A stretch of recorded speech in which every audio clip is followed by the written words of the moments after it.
देव दीपावली का दिन हो, 7 पुष्प, कितने फूल? 7 पुष्प।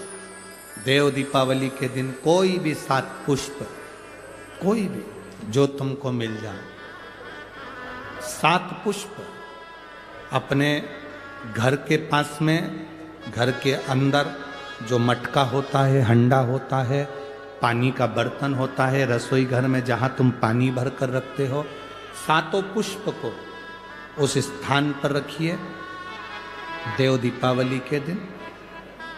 और देव दीपावली के दिन सुबह के समय पर अपने उस परिंडे की जगह पर, मटके वाली जगह पर, हंडे वाली जगह पर रखकर 7 घी के दीप रसोई घर के अंदर प्रज्वलित करिए। 7 दीप की पूजन करिए और पूजन कर कर वो 7 पुष्प जब दीप ठंडे हो जाएं, पूर्ण तरह से आनंद के साथ सुबह के समय जब आप पूजन कर लें, उन 7 पुष्प को दिन भर में से कभी भी देवाधिदेव महादेव के दरवाजे पर, शिव के दरवाजे से मतलब है शंकर के ऊपर, अगर शिव के मंदिर नहीं जा सकते तो बेलपत्री के नीचे, बेलपत्री के नीचे भी नहीं जा सकते तो पवित्र नदी के तट पर, या पीपल के वृक्ष के नीचे, या आंवले के वृक्ष के नीचे वो 7 पुष्प को अपनी कामना कर कर लक्ष्मी प्राप्ति के लिए कुछ देर रख दें। रखने के बाद एक पुष्प उसमें से वापिस बाबा से कुबेर भंडारी का भंडार भरने के लिए लेकर आए, उसको अपने पास में रख कर देखना। अगले साल जब देव दीपावली आएगी तब तुम्हें याद आएगी कि बाबा ने भंडार भरा, खाली नहीं रखा। तो 7 पुष्प 7 दीप सुख देने वाली देव। कार्तिक का महीना दामोदर मास है, गोदावरी का तट है, त्र्यंबकेश्वर बाबा की साक्षी है, सप्तश्रृंगी माता कपालेश्वर महादेव भगवान राम की साक्षी में कथा सुन रहे हो, सहज नहीं हो सकता। उसका भरोसा पक्का, उसका विश्वास दृढ़। और कथा जब आपके क्षेत्र में हो, आपके नजदीक में हो, जरूर सुनने जाओ। क्यों जाओ? क्योंकि बाबा के पास जाओगे तो बाबा भी तुम्हारी दुख की घड़ी में तुम्हारे दरवाजे के पास आकर खड़ा हो जाएगा। जब तुम्हारे नजदीक में कथा हो, सुनने जरूर जाओ, उसके भरोसे जाओ, उसके सहारे जाओ।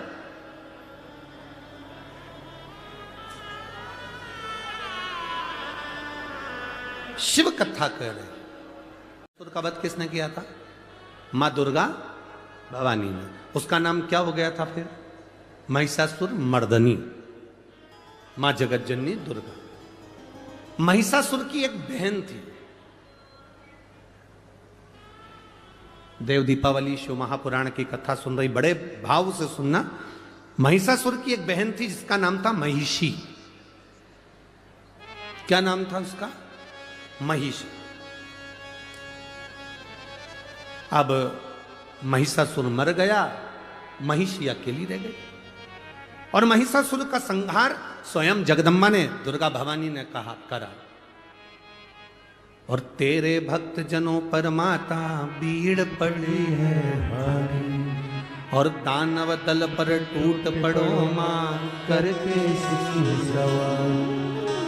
सो सिंहों से तू बलशाली, अष्ट हो जाओ वाली, दुखियों के दुख हारेगी। ओ मैया हम सब उतारे तेरी हारेगी। माता के कितने हाथ हैं? फिर से बोलो जम के।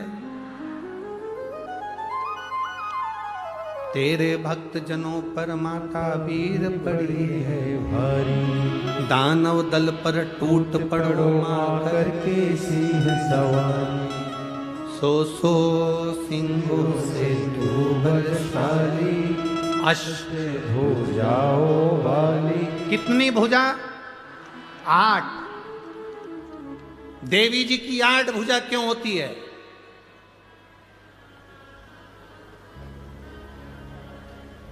भगवान शंकर की 4 भुजा, भगवान नारायण की 4 भुजा, द्वारकाधीश की 4 भुजा, तिरुपति बालाजी की 4 भुजा,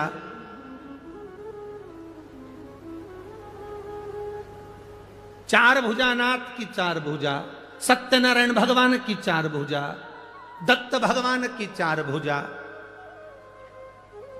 और देवी की 8 भुजा। शंकर भगवान, नारायण भगवान, विष्णु भगवान, इनके 4 हाथ, 4 बेटों को अपनी उंगली पकड़कर चलना सिखाते हैं। 4 बेटे कौन से? ब्राह्मण, क्षत्रिय, वैश्य और शूद्र। ये 4 बेटों को मेरे भगवान ने अपने 4 हाथ से पकड़ कर रखा है। पिता अपने बेटे को एक हाथ से पकड़ता है, पर माँ अपने बेटे को 1 हाथ से नहीं पकड़ती है। माँ अपने बेटे को 2 हाथ से पकड़ती है। इसलिए 4 बेटों को लिए माँ ने 8 हाथ लिए। 4 बेटों को संभालने के लिए माँ भवानी दुर्गा ने अपने 8 हाथ धारण करे। एक बेटे को 2 हाथ से संभालती है। ब्राह्मण को 2 हाथ से संभाला तो क्षत्रिय को 2 हाथ से संभाला, वैश्य को 2 हाथ से संभाला तो शूद्र को 2 हाथ से संभाला। वो तो भारत का विभाजन करने वाले, सनातन धर्म को तोड़ने वाले ये विधर्मी आज के जमाने में कहते हैं कि ब्राह्मण ऐसा, क्षत्रिय वैसा, वैश्य वैसा, शूद्र वैसा। सब केवल अपनी वोट की राजनीति करने के चक्कर में पूरे भारत के सनातनियों को बांटा जा रहा है। वोट की राजनीति करने के लिए भारत के सनातनियों को बांटा जा रहा है। पर कभी भगवान से जाकर कोई प्रश्न करे, मेरे चतुर्भुज भगवान तुम्हारे 4 हाथ, तिरुपति के बालाजी के 4 हाथ, कवि लक्ष्मी नारायण के 4 हाथ, भगवान विष्णु के 4 हाथ, दत्तात्रेय भगवान के 4 हाथ, मेरे भोलेनाथ के 4 हाथ, कभी उनसे पूछा जाए? क्योंकि पिता एक हाथ पकड़कर अपने बच्चों को चलाते हैं, एक हाथ पकड़कर पिता। और मां का फर्ज है, माता अपने बेटे को दोनों हाथों से उठाती है। मां अपने बेटों को दोनों हाथों, मां अपने बेटे को दोनों हाथ से संभालती है, क्योंकि वो मां है, वो माता। माता अपने पुत्र को दोनों हाथों से संभाल लेती। अब तेरे भक्त जनों को माता पीर पड़ी है भारी, और दानव दल पर, आप भी बोलिए, दानव दल पर टूट पड़ो मां करके सिंह सवारी, सो सिंह से तू बलशाली, अष्ट भुजाओं वाली, दुखियों के टुकड़े वारती। ओ मैया हम सब उतारे तेरी आरती। मां महिषासुर को मारने के लिए जब प्रगटी, मां ने जब महिषासुर का संहार करा, हमारे देवता कभी किसी जाति में किसी को नहीं बांटे। अगर जाति में बांटे हुए होते तो मेरे राम शबरी के दरवाजे पर जाकर झूठे बेर ना खाते, भिलनी के हाथ के वो झूठे बेर मेरे राम ना पाते। क्यों आए? अरे भक्तों के घर भी सांवरे जाते रहा करो, दर्शन के नैन बावरे दर्शन दिया करो। कहते हैं प्रेम से प्रभु छिल के भी खा गए, कहते हैं प्रेम से प्रभु छिल के भी खा गए। शबरी के झूठे भेद भी खाते रहा करो, दर्शन के नैन बावरे दर्शन दिया करो। जब इस पंचवटी में सूपनखा की नाक कट गई थी लक्ष्मण जी की आंख से आंसू गिरे। इस पंचवटी में, नासिक की पवित्र भूमि पर, जहां आप लोग बैठकर शिव पुराण की कथा सुन रहे हो, गोदावरी के तट पर लक्ष्मण जी की आंख से आंसू बह रहे। राम जी ने पूछा, लक्ष्मण आपकी आंख में आंसू? हां भैया।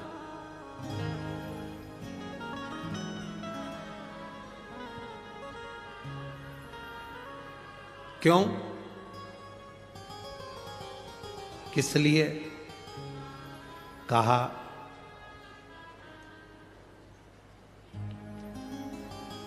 सूर्पनखा कुरूप हो गई, सुंदरता चली गई क्योंकि उसकी नाक चली गई। कुरूप। राम जी कहते हैं, लक्ष्मण, जो नास्तिक होता है, जो भगवान को कभी नहीं भजता, कभी दूसरे के दुख को देखकर दुखी नहीं होता, सुख को देखकर सुखी नहीं होता, जो कभी परमार्थ के लिए नहीं जीता, वो एक दिन मरने से पहले कुरूप हो ही जाता है। भगवत भक्ति उसके अंतर्गत नहीं है, भजन का सुख उसके अंतर्गत नहीं। जैसे महिषासुर मरा, महिषासुर की एक बहन थी महिषी। महिषी, उसको मालूम पड़ा मेरा भाई मर गया।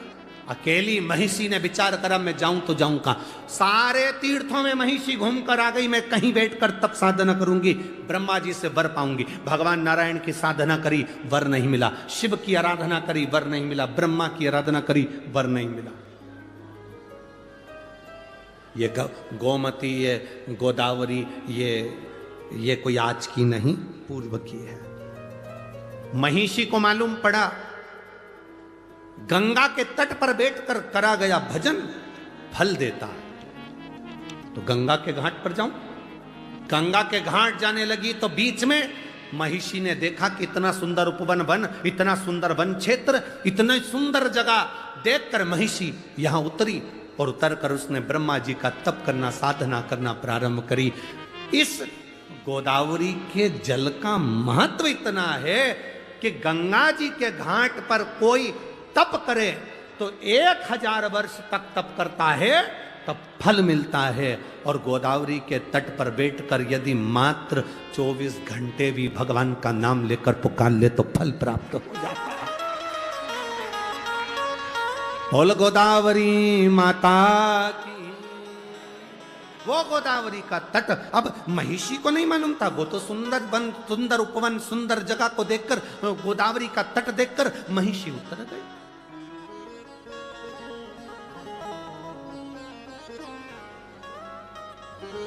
महिषी उतरी, सुंदर तट देखकर, सुंदर उपवन देखकर महिषी उतर। अब महिषी ने, उसको नहीं मालूम कि गोदावरी का महत्व क्या। राक्षस क्या जाने, असुर क्या जाने।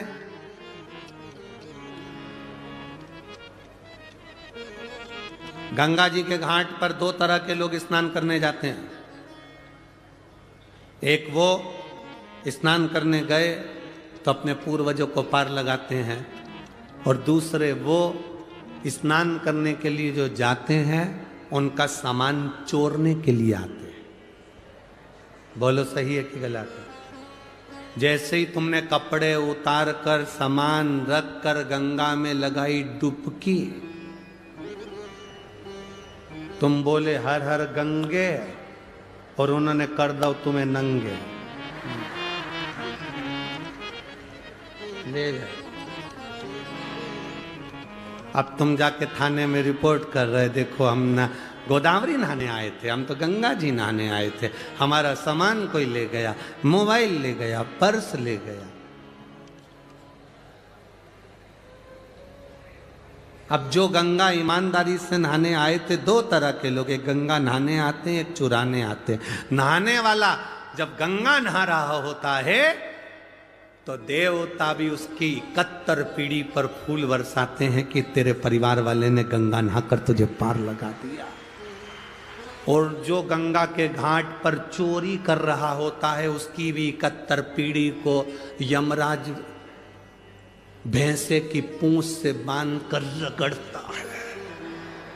देख, तेरे खानदान का व्यक्ति को चोरी करने के लिए दूसरी जगह नहीं मिली, गंगा के घाट पर चोरी कर रहा है, उसके बराबर पापी कौन?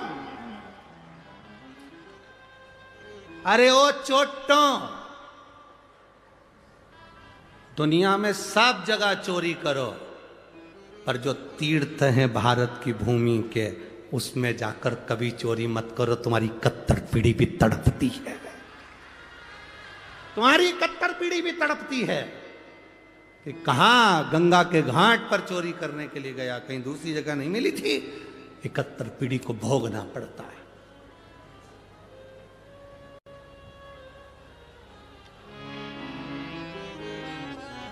चोटा चोरी कर करके कितना सामान ले जाता है। एक मंगलसूत्र ले गया, चेन ले गया, लाख रुपए का सामान ले गया, तो भी चोटा कभी लखपति करोड़पति नहीं बना। आज तक के चोटा की चोटा ही है।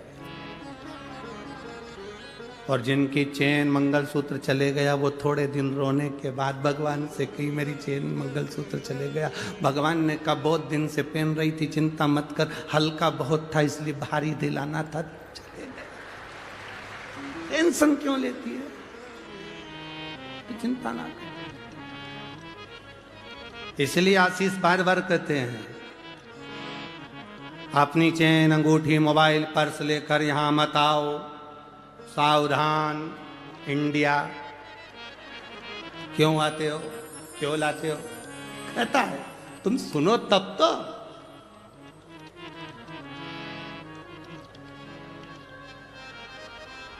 अब महिषी ने सोचा कि मैं कहां जाऊं, उतर गई इस सुंदर उपवन में, सुंदर पंचवटी में उतर गई। गोदावरी के तट पर उतरी। उसको नहीं मालूम कि मां गोदावरी की कृपा कितनी है, मां गोदावरी का करुणा कितनी है। जिसने शास्त्र नहीं पढ़ा, जिसने वेद नहीं पढ़ा, जिसने शास्त्रों का अध्ययन नहीं करा, वो कह सकता है कि शिवलिंग में क्या है, वो कह सकता है कि त्र्यंबक में क्या है, वो कह सकता है कि शंकर होते क्या है, वो कह सकता है गोदावरी का मतलब क्या है, वो कह सकता है सप्तशृंगी माता का मतलब क्या है। जिसने वेद शास्त्र पुराण पढ़े होते हैं वो समझता है कि गोदावरी के तट का महत्व क्या है, कपालेश्वर का महत्व क्या है, राम जी के नाम का महत्व क्या है, त्र्यंबक के नाम का महत्व क्या है। वो जानता है कि शिव महापुराण का महत्व क्या है। महिषी नहीं जानती थी कि मतलब क्या। वो तो बैठ गई। अब उसने सोचा मुझे स्नान करना है, स्नान करूं तो क्या करूं। पहली बार महिषासुर की बहन महिषी गई, उपवन में बैठकर इस पंचवटी में गोदावरी का स्नान करी तो बड़ी सुंदर सी हो गई, सुंदर सी बनकर। अब महिषी का मतलब जानते हो ना तुम? अरे बोलो तो जम के, महिषी मतलब, अरे बोलो तो। महिष का मतलब क्या होता है? भैंसा। और महिषी का मतलब भैंस। अब भैंस ने सोचा कि मैं आई और नहाई, नहाते से सुंदर हो गई, तो भैंस कैसी हुई होगी?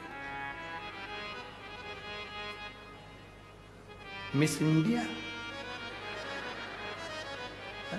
अब भैंस कैसी होगी? कहा गोदावरी के जल में शंकर की जटा से सप्तधारा जो गोदावरी निकली है, उसकी धारा में वो सुख है कि कोई पापी से पापी जीव भी उसमें कूद कर स्नान कर लेता है निष्कपट भाव से, तो वो मनुष्य की देह धारण कर लेता है। वो गोदावरी है। कूदी महिषी, सुंदर स्त्री का रूप ले ली, बैठ गई। उसको स्मरण नहीं आ रहा क्या मैं भैंस से स्त्री बन सकती हूं। कई लोग ऐसे हैं जो भैंस से स्त्री बन गए, पर कई ऐसे हैं, नहीं बोलू,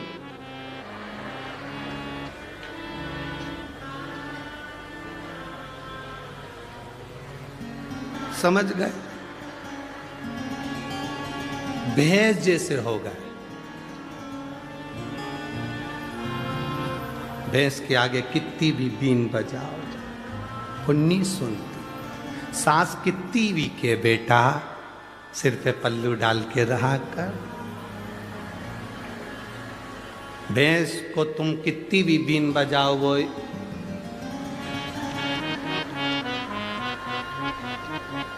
तो कोई कोई ऐसे हैं जो भैंस से स्त्री बन जाते हैं और कोई कोई ऐसे हैं। हम नहीं बोलेंगे देखो हमको 4 दिन और रहना है, 3 दिन और रहना है, काय को आफत बोल ले। या नासिक वालों से आफत बोल ले के कहाँ जाए।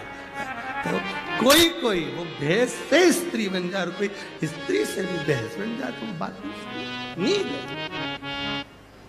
कितना के उनसे ए बेटा ऐसा कर ले।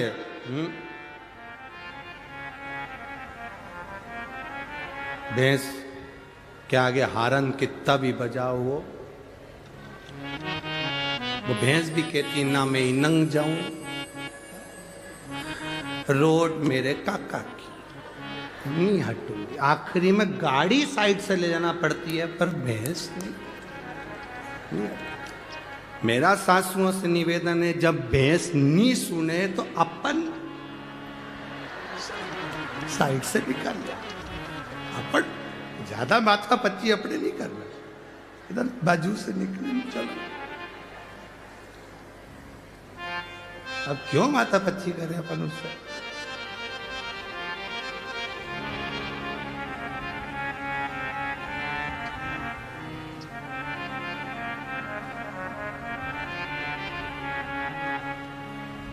देवा ओ महादेवा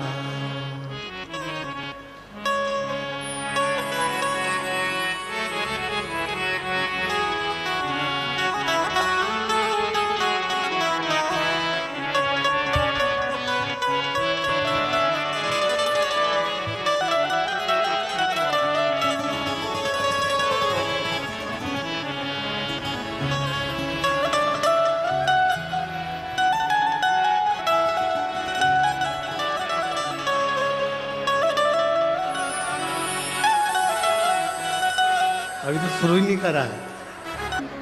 शीघ्र अति शीघ्र बैठो, जहां जगह मिले वहां बैठ जाओ। जरूरी नहीं कि पंडाल में बैठोगे, ग्राउंड में जमीन पर जहां जगह मिले वहां बैठकर बाबा से दिल से सब एक साथ भाव से साथ में बोलेंगे।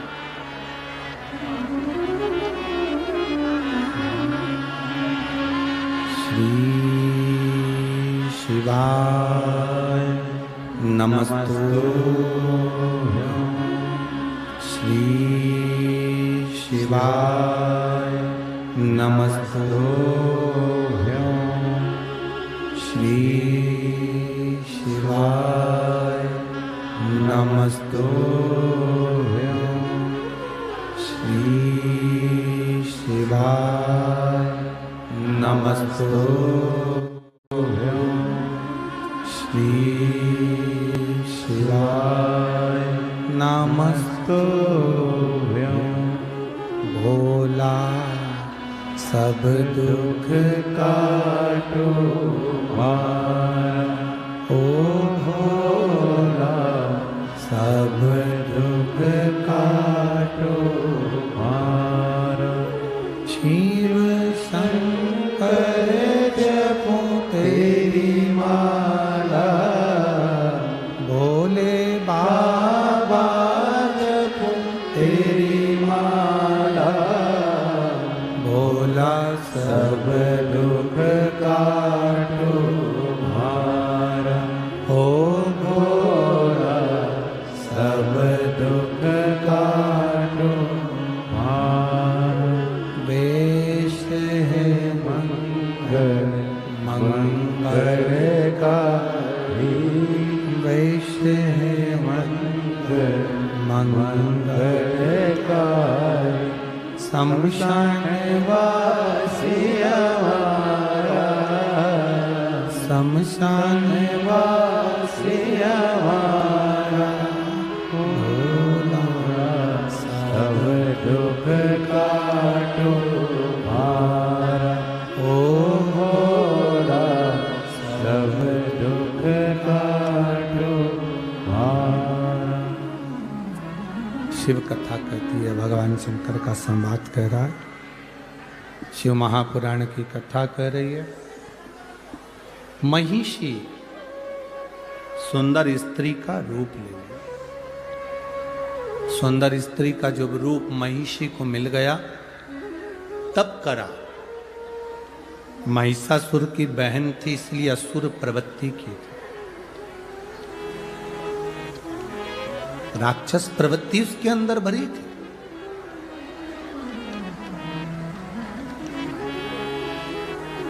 ब्रह्मा जी प्रकट हुए, मांगो तुम्हें क्या चाहिए, क्या दिया जाए।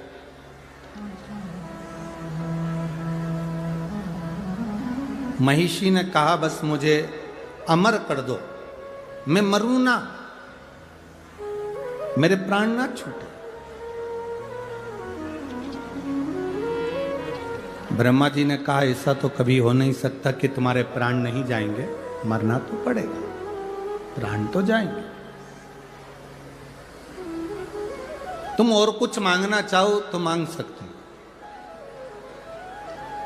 अब महिषी ने मन में विचार करा कि मैं मरूं ना, इसके लिए मैं करूं तो करूं क्या।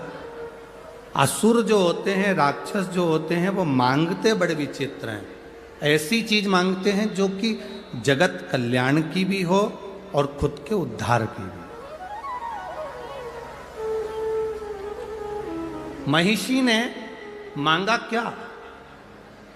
महिषी ने मांगा मुझे वर दीजिए, मैं मरूं ना। भगवान ब्रह्मा जी ने कह दिया अमर तो नहीं हो सकते, मरना तो पड़ेगा, तुम और कोई वर मांग लो। अगर मैं मरना ही है मुझे तो मुझे वर दो। शंकर भगवान और भगवान विष्णु के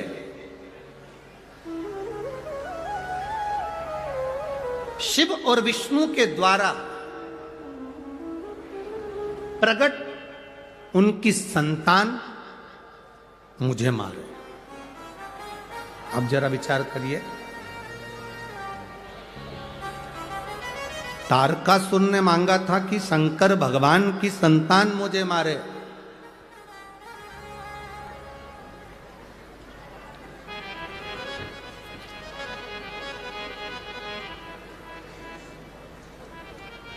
पहला वर है ये जो महिषी ने मांगा कि शिव और विष्णु की संतान मुझे मारे। यहां कोई स्त्री या कोई पुरुष दो के संजोग से संतान नहीं मांगी है। यहां जो संतान मांगी वो मांगी है विष्णु और शिव के द्वारा। जो संतान प्रकट हो, जो संतान जन्म ले, वो मुझे मारे। अब ऐसा तो कभी हो ही नहीं सकता। और ब्रह्मा जी ने वर दे दिया, तथास्तु। ब्रह्मा जी वर दे दिए कि शिव और विष्णु के द्वारा प्रकट संतान तुम्हारा वध करेगी, तथास्तु कह दिया। अब सोचो, विचारो, ब्रह्मा जी ने वर दे दिया, महिषी को लगा कि अब तो मैं मर ही नहीं सकती, क्योंकि भगवान शंकर और भगवान विष्णु, इनके द्वारा बच्चा कैसे होगा, संतान कैसे होगी।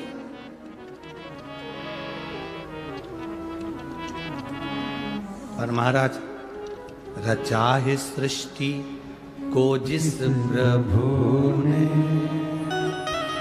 वही ये सृष्टि चला रहे। जो पेड़ हमने लगाया पहले, उसी का फल हम अब पा रहे। चाहे सृष्टि को जिस प्रभु ने, वही ये सृष्टि चला रहे। शिव कथा कर रही है, भगवान शंकर का संवाद कर रहा है। महिषी ने वर मांगा कि शंकर और विष्णु की संतान मेरा वध करे, जो भूतो ना भविष्यते हो ही नहीं सकता। एक पुरुष और स्त्री की संतान प्रकट होकर मार सकती है, पर दो देवता शिव और विष्णु की संतान कैसे हो? ब्रह्मा जी ने वर दे दिया, तथास्तु। सृष्टि की रचना करने वाले ब्रह्मा जी अब वर तो दे बैठे, अब विचार में पड़ गए कि वर महिषी को दे दिया कि शंकर और विष्णु की संतान इस महिषी को मारेगी, करें तो करें क्या? ब्रह्मा जी संकोच में पड़ गए, एकांत में जाकर बैठ गए, बहुत गहन चिंतन करने लगे, क्या होगा, संतान कैसे होगी, संतान की प्राप्ति कैसे होगी। आया समय, राक्षसों ने उपद्रव मचाया, समुद्र मंथन का समय आ गया और रचा है सृष्टि को जिस प्रभु ने, वही ये सृष्टि चला रही। बस आ गया समय, मंथन का समय आया। देवता असुरों के बीच में साझा हुआ, अमृत निकलेगा, पाएंगे। मंथन के समय पर सब कुछ निकला, विष भी निकला, रतन माणिक मोती औषधि सब निकले, बाद में अमृत निकला। अमृत असुर लेकर चले गए, तब भगवान नारायण मोहिनी स्वरूप धारण कर लिए। कौन सा स्वरूप रखा भगवान विष्णु ने? मोहिनी स्वरूप। महिषी ने वर क्या मांगा था? भगवान नारायण और शिव के द्वारा प्रकट संतान मेरा वध करे। अब राक्षसी तो राक्षसी, उसने उपद्रव मचाना चालू कर दिया। भले वो सुंदर बन गई तो क्या हुआ, वन में रहने लगी, उपद्रव करने लगी, भयंकर उपद्रव मचाया, भयंकर उपद्रव।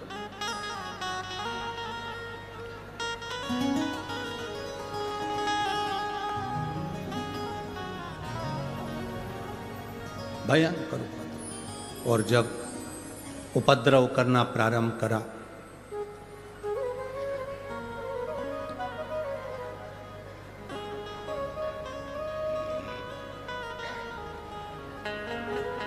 संहार करना जरूरी है।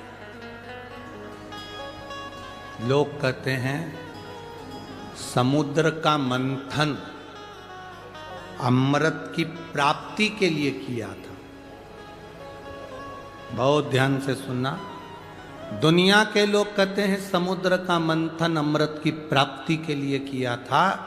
शिव महापुराण की कथा, स्कंद पुराण, देवी यहाँ सुंदर देव दीपावली शिव महापुराण की कथा कहती है अमृत की प्राप्ति के लिए मंथन नहीं किया था।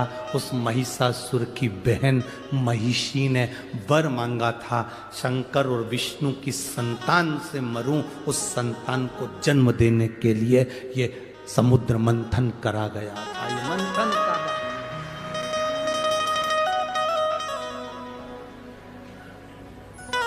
भगवान विष्णु ने मोहिनी स्वरूप धारण करा। मोहिनी स्वरूप बनाया तो बड़ा सुंदर स्वरूप स्त्री का भगवान नारायण बनाकर राक्षसों के पास गए, अमृत का कलश लिया। मैं देवताओं को मदिरा पिला दूंगी, तुमको अमृत पिला दूंगी, ऐसी बात कर कर देवताओं और राक्षस को बिठा दिया। देवताओं को अमृत पिला दिया, राक्षसों को समुद्र का फैन, समुद्र का जल पिला दिया। उनका जो स्वरूप था उसका गुणगान पूरे ब्रह्मांड में हो रहा था। शंकर जी को मालूम पड़ा कि भगवान नारायण ने स्त्री का स्वरूप लिया है।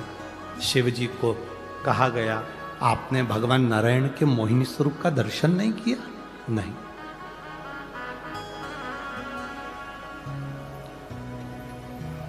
और पकड़ के गोरा जी की बैया,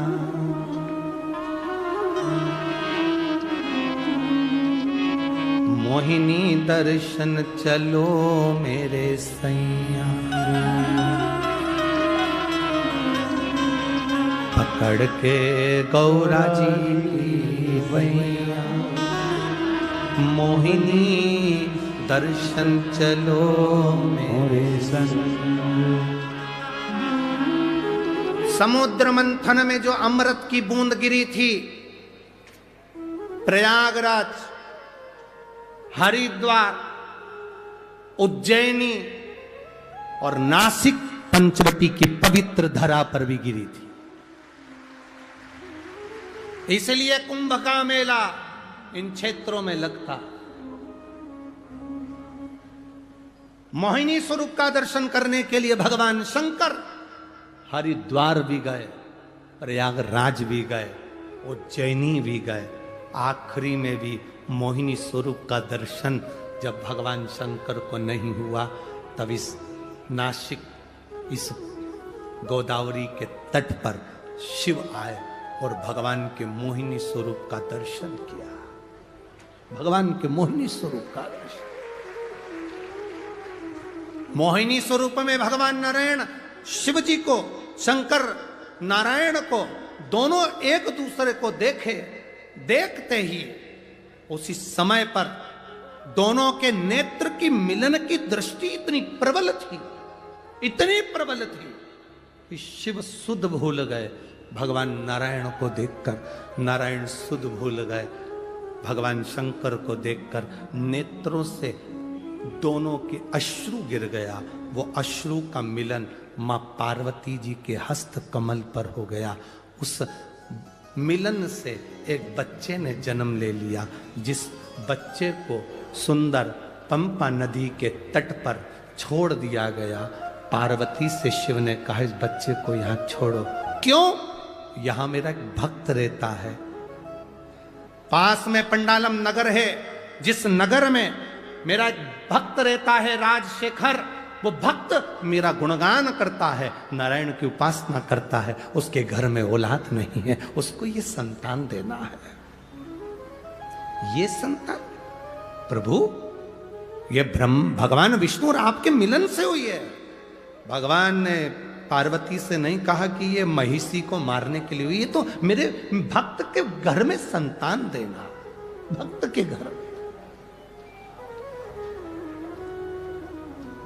एक माँ ने लिखा, 11 साल तक मेरे घर में औलाद नहीं हुई गुरुदेव। आखिरी में जब सब तरह से हार गई, जब सब तरह से हार गई, तब किसी ने कहा कि एक बार सफेद आंकड़े की जड़ का प्रयोग करो, संतान जरूर हो। तब मेरे बाबा ने मुझे औलाद दी। एक पत्र और आया है, एक बहन ने लिखा, मेरे पति पानघर पुलिस में है, उनका नाम रविंद्र शिवाले है, उनकी पुलिस की नौकरी है, अच्छी पद पर है। 2022 में उनके मुंह में एक छाला हो गया था, जिसका मैं फोटो लगा रही हूं मेरे पति का। ऑपरेशन के पहले का, ऑपरेशन के बाद का जो फोटो है वो दिखा रही। कहीं बैठी हैं तो हाथ हिला सकती हैं, बैठी हैं कहीं, आप ही हैं, दोनों हाथ हिला दो एक बार। श्री शिवाय नमस्तुभ्यम। मेरे पति पानघर पुलिस में हैं, उनका नाम रविंद्र शिवाले है। सन 2022 में उनके मुंह में छाला हो गया। हमने 9 अगस्त 2022 में उनको हॉस्पिटल में जांच कराई। डॉक्टर ने कहा कि इनका जो छाला है, उस छाले के आसपास में से जगह को काटना पड़ेगा। काटने के बाद वो जगह चेक करने के लिए जाएगी, क्योंकि इनको जो छाला है वो साधारण नहीं है, पूरे लक्षण जो हैं वो अन्य बीमारी के हैं। अब हम बुरी तरह से हार गए गुरुदेव। फिर हम 29 अगस्त 2022 को केवरी मानवता हॉस्पिटल मुंबई नाका नासिक में ऑपरेशन के लिए भर्ती किए। 30 अगस्त को ऑपरेशन करने के लिए बोला गया गुरुदेव। तभी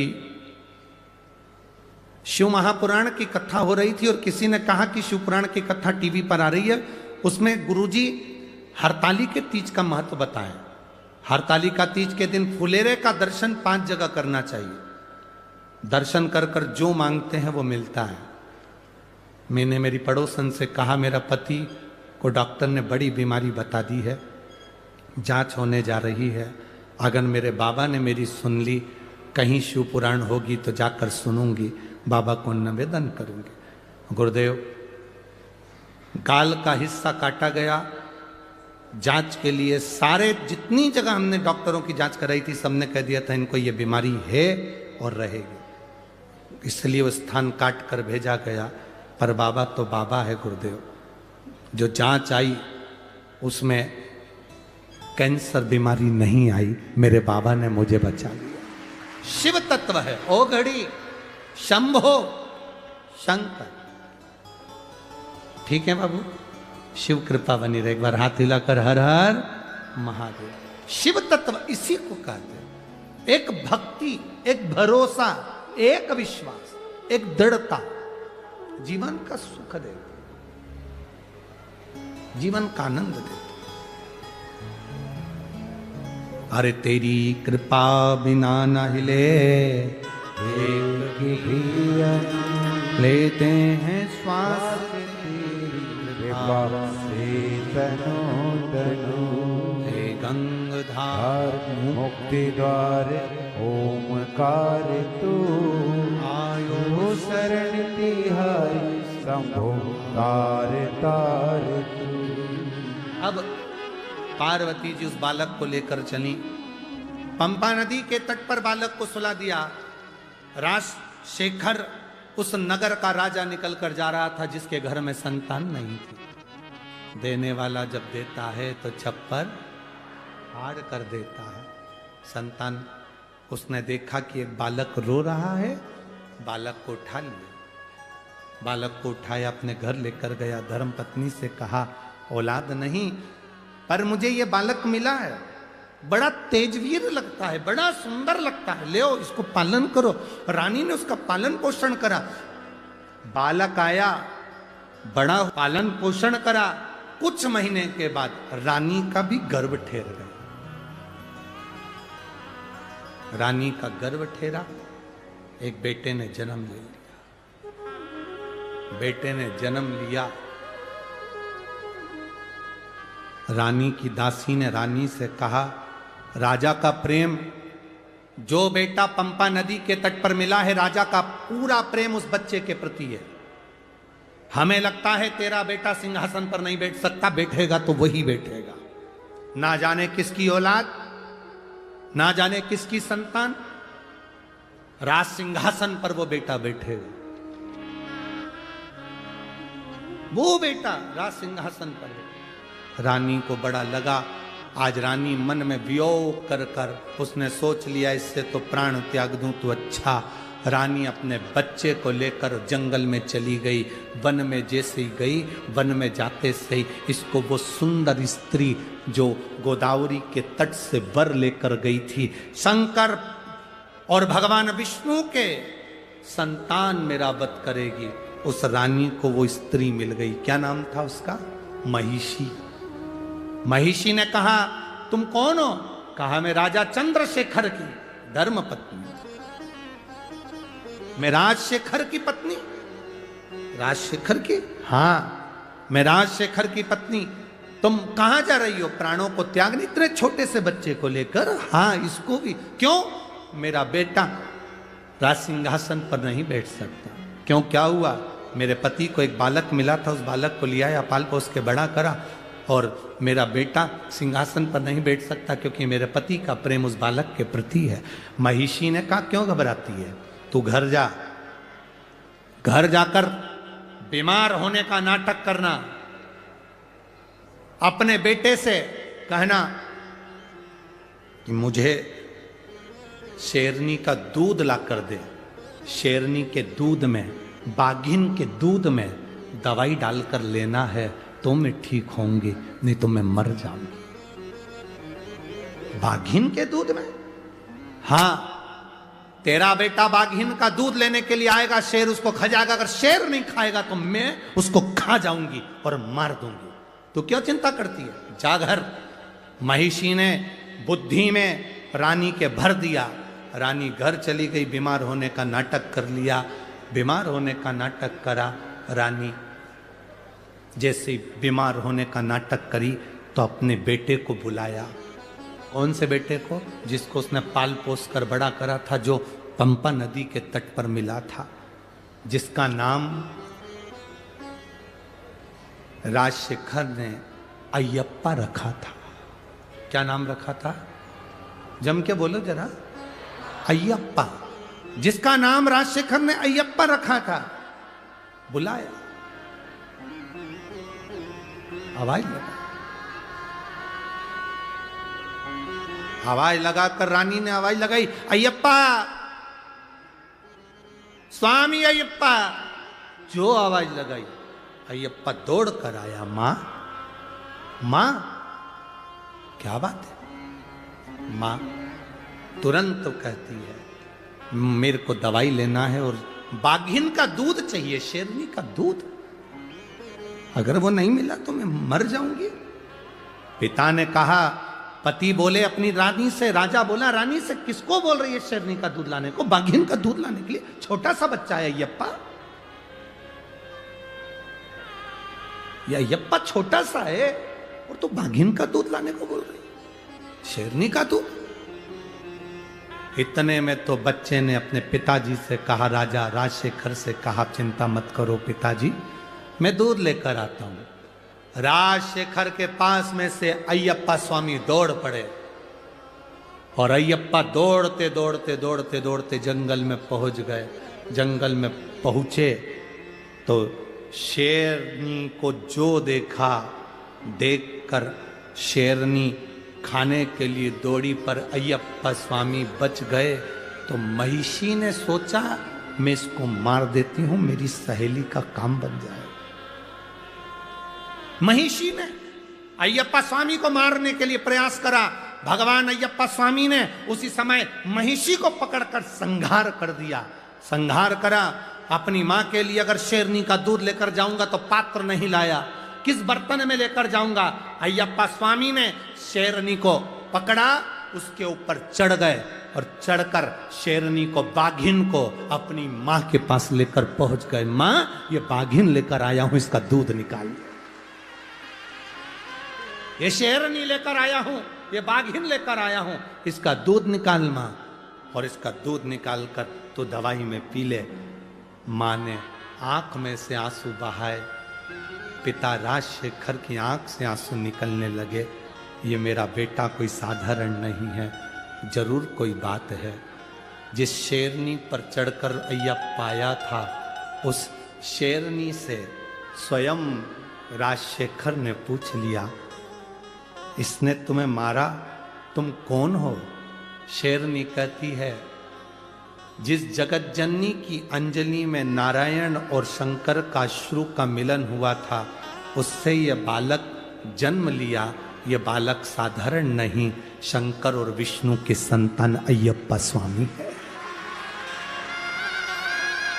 भगवान शंकर और विष्णु की संतान अय्यप्पा स्वामी है, यह साधारण संतान नहीं। राजशेखर पहचान गए, पर बेटा राज सिंहासन पर बैठने को तैयार नहीं हुआ। पिताजी मुझे जाना होगा, पिताजी मुझे जाना होगा। तभी शबरी पर्वत पर जाकर, शबरी पर्वत के ऊपर अय्यप्पा स्वामी शेरनी पर चढ़कर गए और बैठकर तप साधना में लीन हुए। महिषी के प्राण चले। महिषी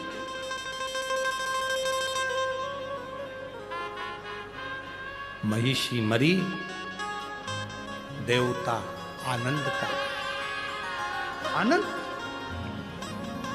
महिषी के मरते ही सुख का भान हो गया।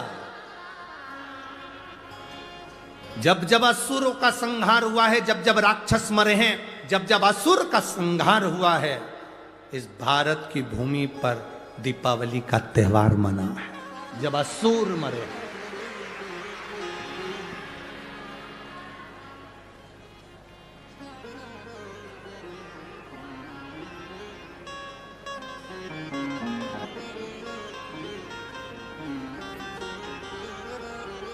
महिषी तो मर गई। गोदावरी के तट का जो फल महिषी ने मांगा था, वो वचन भगवान ने निभा दिया। भगवान नारायण और भगवान शिव की संतान अय्यप्पा स्वामी ने उसको मार दिया। अय्यप्पा स्वामी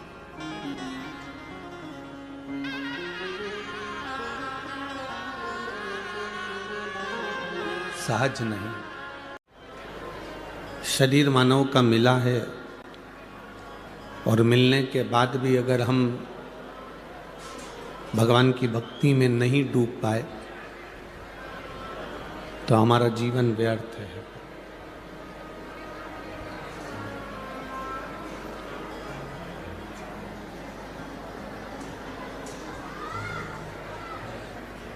जिसकी नाक कट गई हो और वो सुनार की दुकान पर जाकर नाक है ही नहीं, पूरी की पूरी नाक ही कट गई, और वो सुनार की दुकान पर जाकर बैठ जाए और कहे, पति कहे कि तुझे जो लेना है ले ले, पूरा सुनार की दुकान तेरी है, तुझे जो पहनना हो वह पहन ले।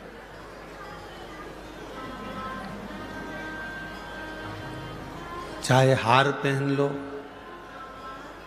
कान में कुंडल पहन लो, सिर पर बिंदा पहन लो, जब शरीर पर नाक ही नहीं है तो श्रृंगार अच्छा लगेगा क्या? जम के बोलो जरा, लगेगा नहीं।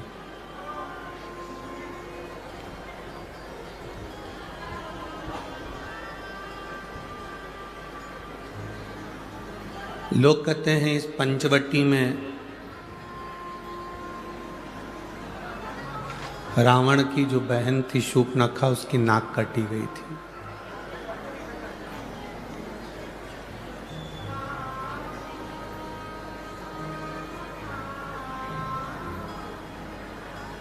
सुनार की दुकान पर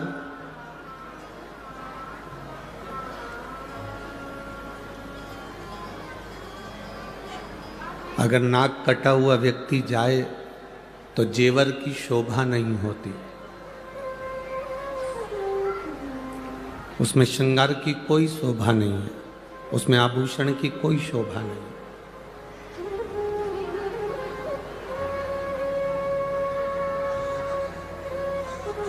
सुनार की दुकान पर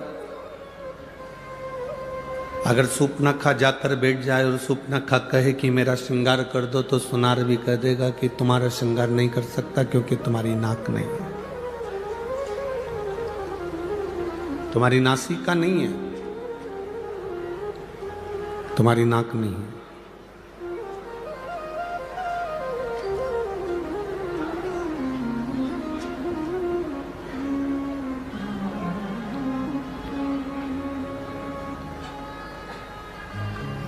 नासिक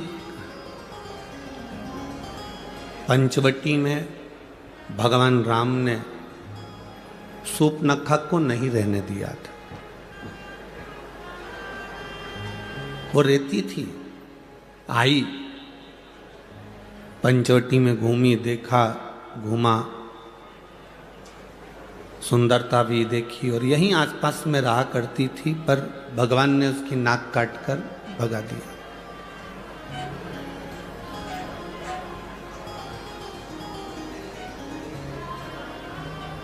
शूर्पणखा कौन?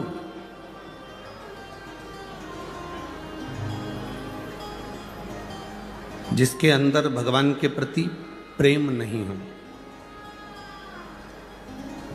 जो भगवान को पहचान नहीं सकती हो, जो भगवान का भजन नहीं कर सकती हो, जो स्मरण नहीं कर सकती हो,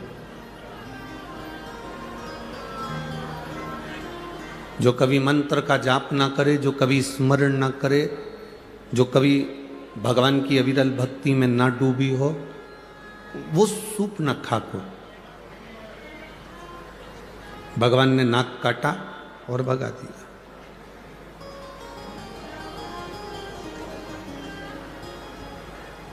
नाक काटी मतलब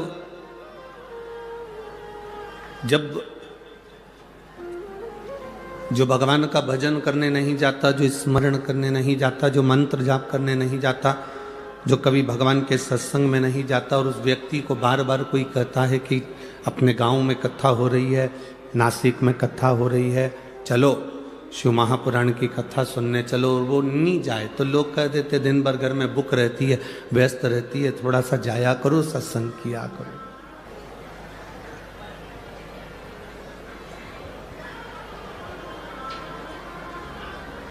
नाक कटे हुए व्यक्ति की सुनार की दुकान पर कोई काम नहीं है।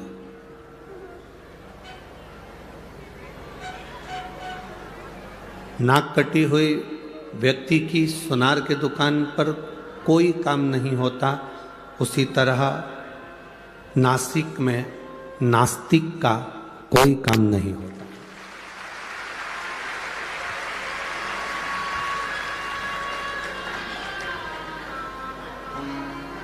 अगर गोदावरी के तट पर आप रह रहे हैं, नासिक की पवित्र भूमि पर आप रह रहे हैं, इस कपालेश्वर महादेव त्र्यंबकेश्वर बाबा की इस पवित्र भूमि पर, इस रज पर आप निवास कर रहे हैं, तो आपका भाव परमात्मा के प्रति होना चाहिए और वो भी शुद्ध होना चाहिए। उसमें दिखावे का कोई काम ना हो आपका, कोई भ्रमित होने का कार्य ना हो आपका। सोमनाथ जी में रहने वाले गुजरात के भाई इतने खुश होते हैं कि हम सोमनाथ जी की धरा पर रह रहे हैं। उज्जैनी में रहने वाले महाकालेश्वर के पास रहने वाले इतने प्रसन्न होते हैं कि हम उज्जैनी में रह रहे हैं। विश्वनाथ में रहने वाले, काशी में रहने वाले इतने प्रसन्न होते हैं कि हम विश्वनाथ की नगरी में रह रहे हैं। कृष्णेश्वर भीमाशंकर में रहने वाले इतने प्रसन्न होते हैं कि हम कृष्णेश्वर भीमाशंकर की नगरी में रह रहे हैं। नागेश्वर में रहने वाले नागेश्वर को देखकर प्रसन्न होते हैं। केदारेश्वर में रहने वाले केदारेश्वर को देखकर प्रसन्न होते हैं। रामेश्वर में रहने वाले रामेश्वर को देखकर प्रसन्न होते हैं। मल्लिकार्जुन में रहने वाले मल्लिकार्जुन को देखकर प्रसन्न होते हैं। पर 12 ज्योतिर्लिंग में जो प्रसन्नता है उससे 1000 ज्यादा गुना प्रसन्नता त्र्यंबक की भूमि में होना चाहिए, क्योंकि मैं ब्रह्मा विष्णु और महेश तीनों हूं। सारे 12 ज्योतिर्लिंग में केवल महेश भगवान शंकर विराजे हैं, पर केवल एक इस माँ गोदावरी का तट ऐसा है, ये भूमि ऐसी है नासिक की, जहां पर ब्रह्मा विष्णु और महेश तीनों एक साथ विराजे हैं। ये वो पवित्र है।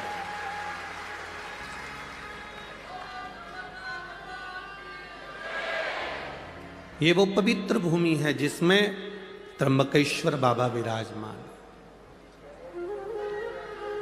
जिस भूमि का मात्र स्पर्श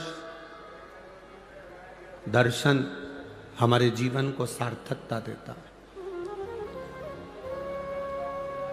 12 ज्योतिर्लिंग का दर्शन करिए, सोमनाथ जाइए, मल्लिकार्जुन जाइए, केदारेश्वर जाइए, रामेश्वरम जाइए, उज्जैनी जाइए, विश्वनाथ जाइए, कृष्णेश्वर भीमाशंकर जाइए।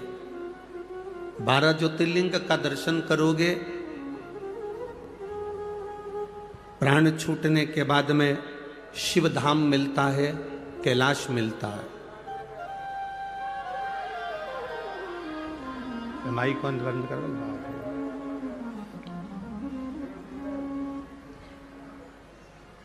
12 ज्योतिर्लिंग का दर्शन करते हो तो शिव धाम मिलता है, कैलाश मिलता है।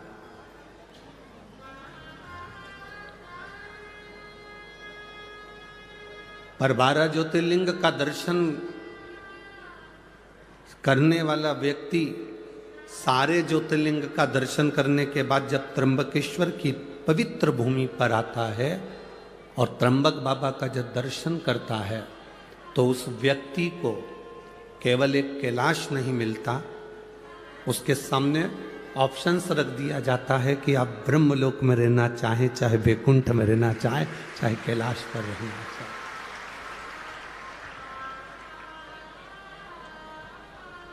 ये आपकी मर्जी है, ये आपके ऊपर निर्भर करता है कि आपको कहाँ रहना।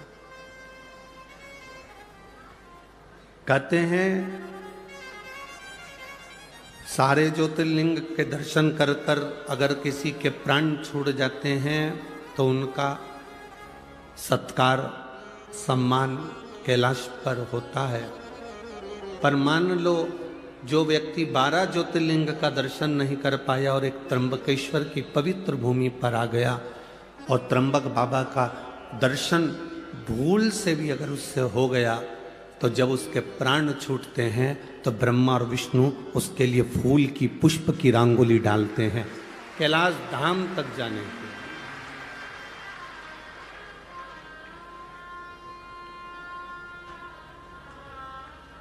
जो नहीं पहचाना उसके लिए हम नहीं कह सकते, पर जो पहचान गया कि त्र्यंबक है क्या, त्र्यंबकेश्वर महादेव का मतलब क्या है, शिवलिंग का सार तत्व क्या।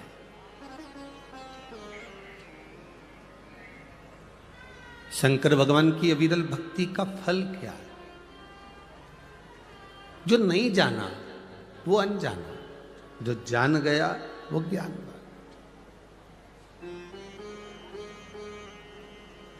एक गंगा को भागीरथ बाबा लेकर आए थे और एक गंगा को गौतम ऋषि लेकर आए थे।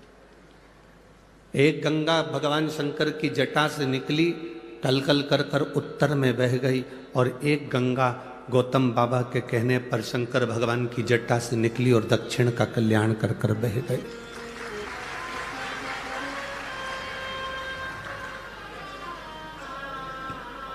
उस गंगा में और इस गंगा में कोई अंतर नहीं है, कोई भेद नहीं। वो गंगा भी भगवान शिव के मस्तक से निकली है और ये गंगा भी भगवान शंकर के मस्तक से निकली।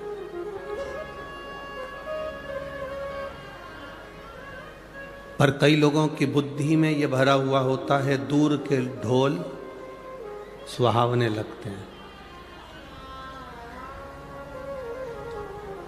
दूर के ढोल सुहावने लगते हैं।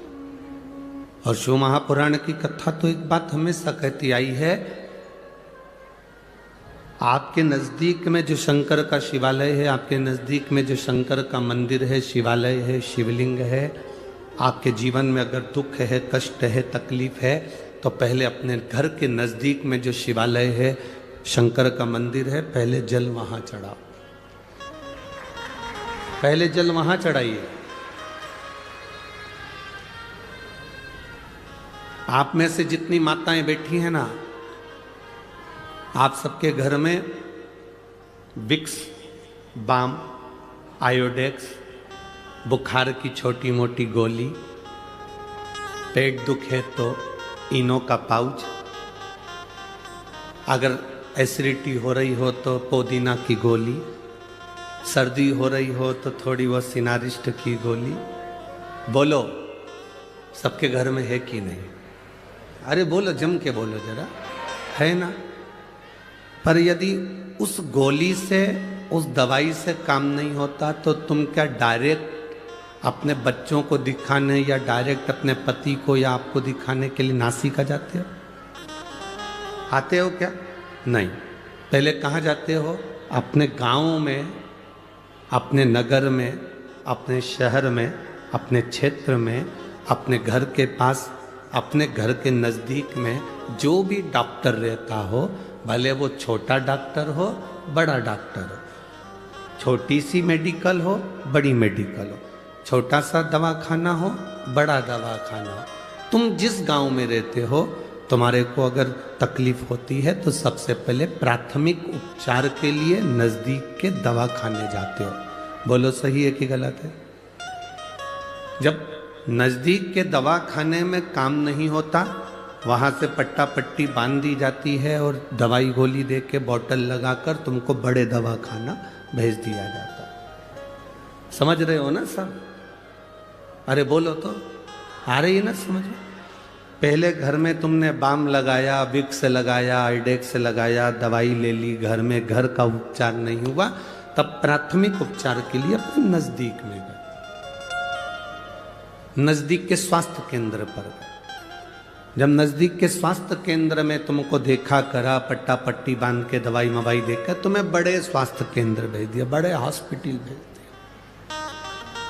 बड़े हॉस्पिटल कब गए हो? बाद में। पहले घर का इलाज करा, फिर अपने मोहल्ले में जो डॉक्टर थे, जो दवाखाना था, उसका इलाज करा, प्राथमिक इलाज करा, फिर बड़े दवाखाने। उसी तरह जब हमारी जिंदगी में थोड़ा सा भी दुख आए, किसी के पास मत जाओ, सबसे पहले अपने घर में जो कंकर शंकर रखा है, अपने घर में जो रुद्राक्ष रखा है, अपने घर में जो शिवलिंग रखा है, उसकी पूजन करो, उसकी आराधना करो। इसके बाद भी अगर दुख ना कट रहा हो तो प्राथमिक केंद्र पर, मतलब अपने घर के नज़दीक में जो शिवालय है, वहाँ 1 लोटा जल चढ़ाना प्रारंभ करो। 3 महीना इंतजार करो कि हम सही हो रहा है कि नहीं हो रहा है। फिर जाकर कहीं मौका मिले तो फिर किसी बड़े शिवालय में जाकर भगवान से प्रार्थना, फिर जा।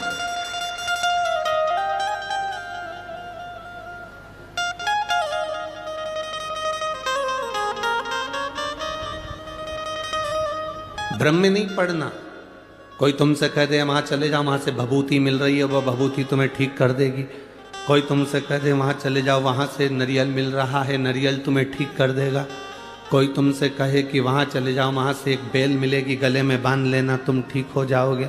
कोई तुमसे कहे तुम वहां चले जाओ, वहां जाकर तुम ठीक हो जाओगे। ना ना,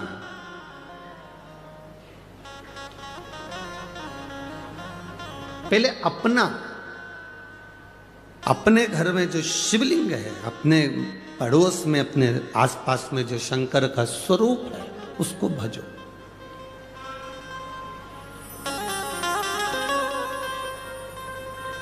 हम शिव महापुराण की कथा में एक बात कहते आए हैं, आज फिर कर रहे हैं। आपको भीड़ बढ़ाने जाने की जरूरत नहीं है। कथा करवाने वाले टेंट लगा के, कल भी बहुत टेंट लगाया, आज भी बढ़ाएंगे। टेंट लगा के परेशान हो जाते हैं आप लोग, इतनी संख्या में आ जाते हो कि टेंट वाला पहले ही हाथ ऊंचा कर देता है, अब हमारे पास बिल्कुल नहीं है, अब हमारे पास है ही नहीं। हमारा तो निवेदन है, पहले आप घर में टीवी पर जब कथा है आसन लगाकर सुनो, दिल से बाबा से प्रार्थना करो। जिस दिन बाबा आपकी झोली में खुशियां भर दे, उस दिन शिव महापुराण की कथा में जाकर बैठ जाओ, कथा कर।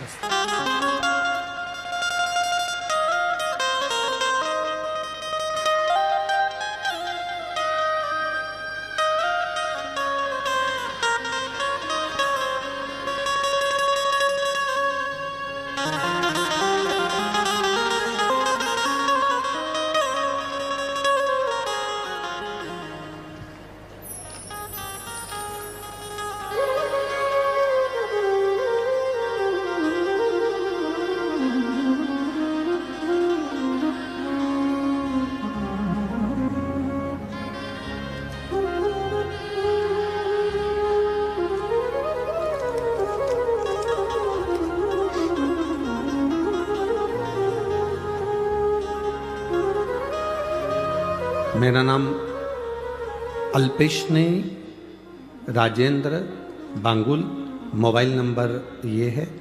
मैं वणी गांव से आई हूँ, जिला नासिक, तहसील बिंडोरी। बिंडोरी सही है? ठीक है। कहीं बैठी हैं? हाथ हिला सकती हैं। अल्पेशनी राजेंद्र बांगुल, मोबाइल नंबर ये है, वणी गांव से आई हूँ। कहीं बैठी हैं? हाथ हिला दो दीदी। ठीक है, दिख गए। एक बार वापिस हाथ हिला दो। श्री शिवाय नमस्तुभ्यम। अब ठीक हैं आप? फिर से एक बार हाथ हिलाओ। ठीक हैं जी। मैं बाबा का क्या वर्णन करूं गुरुदेव। मैं पहले मंदिर नहीं जाती थी, मैं भगवान को बिल्कुल नहीं मानती थी। 2023 में मेरे बेटे को अचानक कान में पीछे दोनों साइड में गठान हो गई। उस गठान का जब इलाज करवाने के लिए हॉस्पिटल गए तो जांचों में मालूम पड़ा कि इसको बड़ी बीमारी के चांस बनने लगे। इसका ऑपरेशन जरूरी है। ऑपरेशन होने के बाद ये गांठ वापिस जांच के लिए जाएगी। तब हम घबरा गए। हम भगवान के मंदिर नहीं जाते थे, हम भगवान को नहीं मानते थे। जैसे आज के लोग भटक गए थे वैसे हम भी भटक गए थे। पर हमारी पड़ोसन ने हमसे कहा, पड़ोसन जी ने जो कहा कि शिव मंदिर में जाकर जल चढ़ाकर बच्चे को नंदी के पास बिठाकर कुंदकेश्वर महादेव के नाम से वो जल पिलाओ और उसकी गांठों पर लगाना प्रारंभ करो। चिंता मत करो, रो मती, कोई बड़ी बीमारी नहीं होगी और ऑपरेशन की भी जरूरत नहीं होगी। हम जांच कराकर आ गए।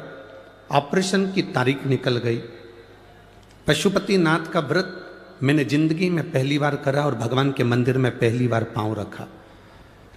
इतनी बड़ी जिंदगी में पहली बार जब मंदिर गई, बाबा को केवल इतना कहा, बाबा की कानों में 3 गठाने हैं, पर आप संभालेंगे तो सब हो सकता है। मेरी पड़ोसन सीवर वाले महाराज की कथा सुनती है और वो सीवर वाला महाराज कहता है सारी समस्या का हल एक लोटा जल है। आप संभालिएगा बाबा। मेरे बेटे को नंदी के पास बिठाती, शिवजी पर जल चढ़वा कर बिठाकर उसको पानी पिलाती, कुंदकेश्वर महादेव का नाम लेती, गांठों पर लगाती। दूसरी बार जांच कराने के लिए हम जब वापिस पहुंचे तो बाबा की कृपा से तीनों गांठें गल चुकी थी और डॉक्टर ने कहा कोई बड़ी बीमारी नहीं, शिव तत्व है। दोनों हाथ हिला तो बहने के बाद हर हर महादेव। बैठी है, बाबा की कृपा, बैठी। शिव तत्व इसी को कहा। अगर हमारा भरोसा प्रबल नहीं हुआ, हमारा विश्वास प्रबल नहीं हुआ। ये पत्र में उन्होंने एक लाइन बड़ी अच्छी लिखी है, हम तो बाबा के भरोसे चलते हैं, डमरू वाले के भरोसे चलते हैं। नीचे लाइन लिखी है, आप कहते हो ना कि टीवी के सामने बैठकर मांगा जाता है, मैंने जो मांगा मेरे बाबा ने वो मुझे दिया है। जो मांगा, आज पहली बार मैं कथा पंडाल में आई हूं और बाबा को धन्यवाद देने के लिए आई। शिव तत्व है।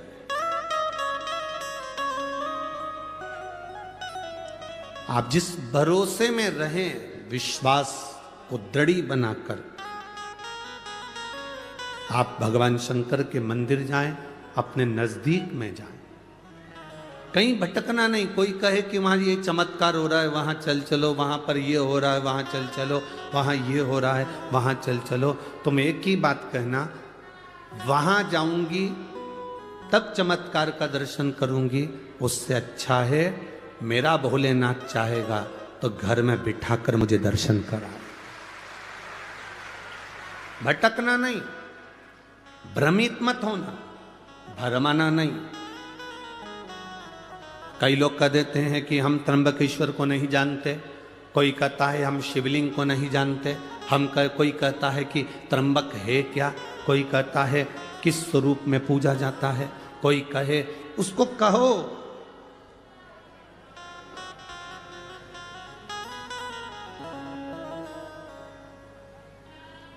जो माता का दूध पीकर पैदा होता है, जो माता का दूध पीकर बड़ा होता है, वो कभी महादेव पर उंगली नहीं उठाता। जो बोतल का दूध पीकर पैदा होता है वो महादेव पर उंगली उठाता है। सनातन धर्म पर, इस राष्ट्र पर उंगली उठाने वाला वही व्यक्ति होता है जो थैली का और डब्बे का और बोतल का दूध पीकर बड़ा होता है। जो मां का दूध पिया होता है वो कभी उंगली नहीं उठाता। भारत की एक एक माता संस्कार की जननी है। जो अनसुईया मैया ब्रह्मा विष्णु महेश को बच्चा बना देती है, जो मां जानकी लंका की उस रावण की उस अशोक वाटिका में बैठकर भी एक घास के तिनके को हाथ में तोड़कर अपनी रक्षा कर लेती है।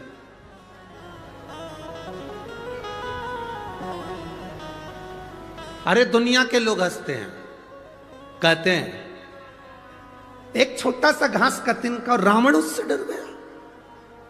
रावण, छोटा सा घास का तिनका। जब रावण आता था तो सीता उस रावण के सामने वो घास का तिनका हाथ में रखकर बैठ जाती थी और रावण उस घास के तिनके से डरता था। घास के तिनके से रावण डरता था। ऐसा क्या था घास के तिनके में? घास के तिनके में ऐसा क्या था?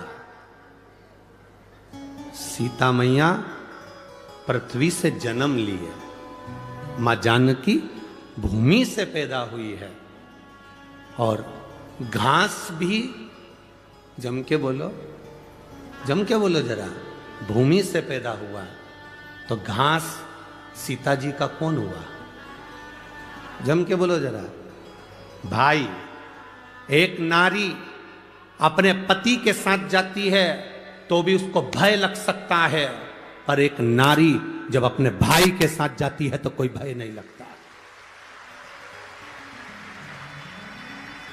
नारी को भय पति के साथ भी हो सकता है, उसके मित्रों के साथ भी हो सकता है, देवर जेठ के साथ भी हो सकता है, सास ससुर के साथ भी हो सकता है, पर नारी को, स्त्री को भय अपने भाई के साथ कभी नहीं हो सकता, अपने भाई के साथ नहीं हो सकता। इसलिए सीता जी घास के तिनके को तोड़कर अपने पास में रख लेती थी और सीता जी को यह ज्ञान था कि मैं भूमि से हुई हूं, ये भूमि से घास हुआ है, ये मेरा भाई है, और जब तक मेरा भाई मेरे साथ में है तब तक रावण निगाह उठाकर नहीं देख सकता। ये मेरा भाई मेरे साथ में है, रावण की इतनी सामर्थ्यता नहीं कि मुझे निगाह उठाकर देख ले, क्योंकि मेरा भाई है।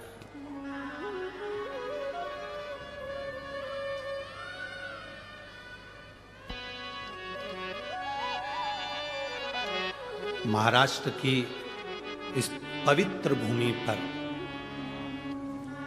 महाराष्ट्र की इस पवित्र धरा पर छत्रपति शिवाजी महाराज की ये पावन धरा, बाला साहेब ठाकरे जी की यह पवित्र भूमि, जिस पर विधर्मी केवल बाला साहब ठाकरे एक बार निकल कर चले जाते थे तो विधर्मियों ने अपने अपने कमरे छोड़कर बाहर भाग जाते थे। आज उस भूमि पर जरा विचार करिए, हम असुरक्षित कैसे नजर आए।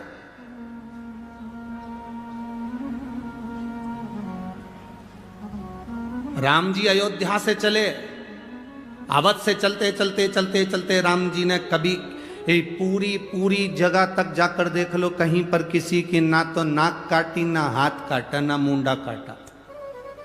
यहां आकर मेरे राम जी ने शोपनाखा की नाक काटकर कहा कि तेरा मन भगवत भजन में नहीं लग रहा और तू कहीं ना कहीं विधर्म की ओर आगे बढ़ रही है, और तेरा अंत होगा तब पूरा अधर्मियों का अंत हो जाएगा। तो ये वीर शिवाजी, छत्रपति शिवाजी इस नासिक शहर को, इस गोदावरी के तट को सबसे प्रथम मानते थे कि राम जी ने इस भूमि से रावण को ललकारा था, और वीर शिवाजी छत्रपति ने भी इस भूमि से उन विधर्मियों को ललकारा। पवित्र धरा, यह पवित्र भूमि है, जिस भूमि का आनंद हमारे जीवन का एक सुख देता है।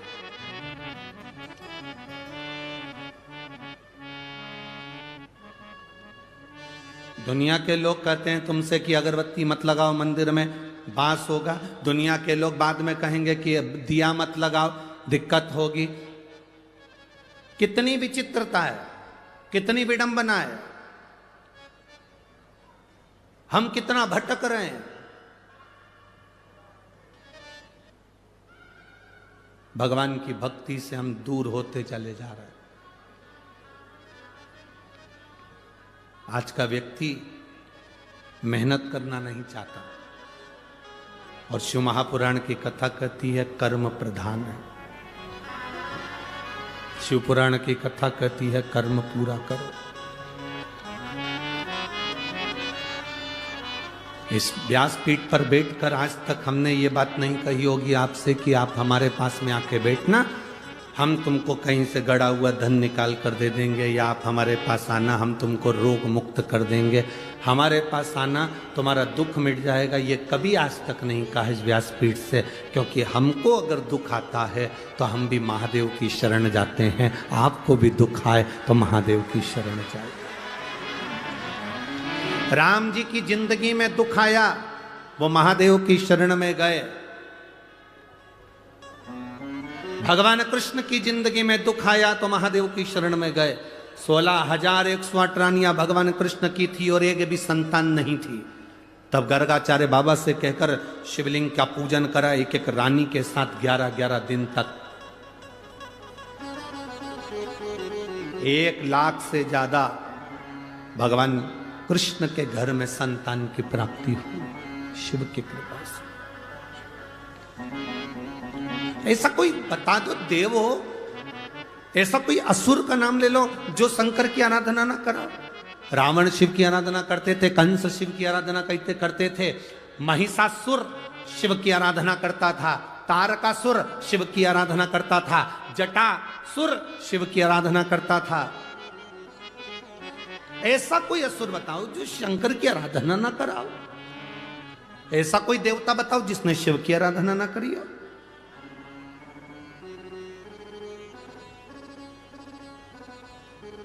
तुम सोमवार का व्रत करो ना करो, तुम मंगलवार का व्रत करो ना, तुम जिस व्रत को कर रहे हो, अगर लक्ष्मी जी की पूजन कर रहे हो, शुक्रवार का व्रत कर रहे हो, तुम कृष्ण भगवान की पूजन कर रहे हो, तुम राम भगवान की पूजन कर रहे हो, तुम देवी जी की पूजन कर रहे हो, तुम दत्त की पूजन कर रहे हो, तुम हरिविठ्ठल की पूजन कर रहे हो, तुम पांडुरंगा की पूजन कर रहे हो, तुम गोदावरी की पूजन कर रहे हो, तुम गंगा की पूजन कर रहे हो, तुम गौमाता की पूजन कर रहे हो, तुम वृक्ष लता पत्र की पूजन कर रहे हो, तुम संसार में किसी की भी पूजन करो, पूजन का फल जब दिया जाता है तो उस लिस्ट को, उस फाइल को पहले देवाधिदेव महादेव के पास भेजा जाता है और महादेव उस फाइल को स्वीकृति देते हैं, तब उस फल को दिया जाता है। ऐसा कोई फल नहीं जो भगवान शंकर के बिना आपको मिल जाए। शिव के बिना कोई फल नहीं मिलता, शंकर के बिना फल की प्राप्ति नहीं होती।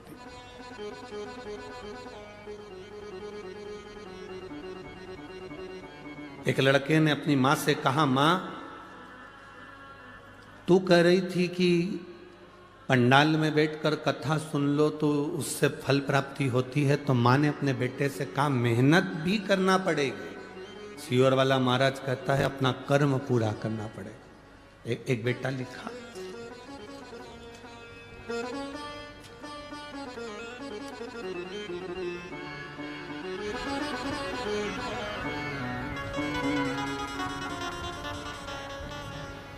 मेरा नाम श्रीमती संगीता सतीश भावसार है, मैं जेल रोड नासिक की रहने वाली हूँ। कहीं बैठी हैं तो हाथ हिला सकती हैं, कहीं बैठी हो। मेरा नाम श्रीमती संगीता सतीश भावसार है, मैं जेल रोड नासिक की रहने वाली हूँ। मेरी बेटी कुमारी सिद्धि सतीश भावसार कहीं बैठी हैं, अगर कहीं बैठी हो तो हाथ, आप ही हैं, दोनों हाथ हिला दो एक बार। मेरी बेटी कुमारी सिद्धि सतीश भावसार बहुत दिनों से सीए की पढ़ाई कर रही है और एग्जाम दे रही, पर उसका एग्जाम क्लियर नहीं हो रहा। कभी 5 मार्क से, कभी 6 नंबर से वो रह जाती थी। मैंने अपनी बेटी से कहा शंकर जी के मंदिर जाया करो, 1 लोटा जल चढ़ाया करो। बेटी से मैंने कहा अब की बार तेरा एग्जाम आ रहा है और नवंबर ये मालेगांव में तो तेरा एग्जाम आ रहा है और मालेगांव की 7 दिन की कथा हो रही है। पंडाल में बैठकर तू मेहनत कर और मेहनत कर कर एक बार शिव पुराण की कथा सुन, भगवान देता जरूर है।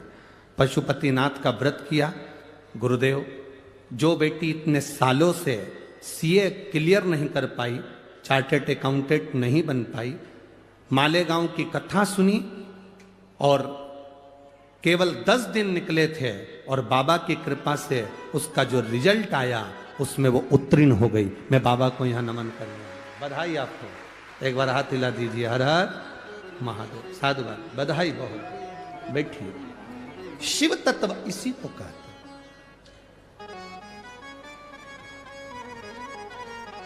अपनी मेहनत पूर्ण करो, अपने कर्म के प्रति जागरूक रहो। कोई तुमसे कह दे मेरे पास आ जाओ, मैं गड़ा हुआ धन दे दूंगा। कोई तुमसे कहे मेरे पास आ जाओ, मैं तुम्हें ये दे दूंगा। कोई कहे ऐसा कर दूंगा कि तुम्हारी जिंदगी में दुख नहीं आएगा, तो विश्वास मत करना कि जिंदगी में दुख नहीं आएगा। पृथ्वी पर आने के बाद तो राम जी के भी जीवन में दुख आया, पृथ्वी पर आने के बाद तो भगवान कृष्ण की जिंदगी में भी दुख आया। पृथ्वी पर आने के बाद जो जन्म लिया उसकी जिंदगी में दुख जरूर आया है, तो ऐसा संसार में कोई नहीं जन्मा जिसको दुख नहीं आएगा। पर इतना जरूर है, राम जी ने शंकर को भजा, दुख कटा। भगवान कृष्ण ने शिव को भजा, दुख कटा। उसी तरह आप और हम भी अगर शंकर को भजेंगे तो दुख जरूर कटेगा, ये निश्चित है, ये पक्का है। दुख कटने का साधन है शिव, दुख कटने का साधन है भगवान शंकर की अविरल भक्ति। ओ भोला सब दुख काटो। जब आप और हम 5 बार श्री शिवाय नमस्तुभ्यम कहकर जब स्तुति गाते हैं तो उसमें कहते हैं, हम ये नहीं कहते कि आपका दुख कौन सा है, आप तो जो दुख है हम हमारे बाबा से प्रार्थना करते हैं, भोला सब दुख काटो भारा। इस स्तुति को करने के लिए जितने लोग आस्था चैनल पर कथा सुनते हैं, जितने लोग टीवी पर कथा सुनते हैं, जितने लोग मोबाइल पर कथा सुनते हैं, जितने पंडाल में कथा सुनते हैं, बाबा से यही मंत्र का जाप करने के लिए और स्तुति करने के लिए आते हैं कि बाबा मेरे जीवन का जो दुख है वो कटे, वो कटे।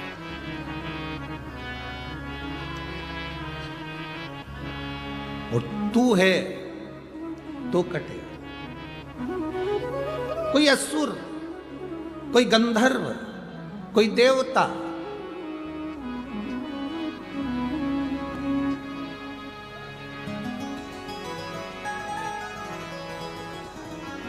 भगवान का दरवाजा ना छूटे।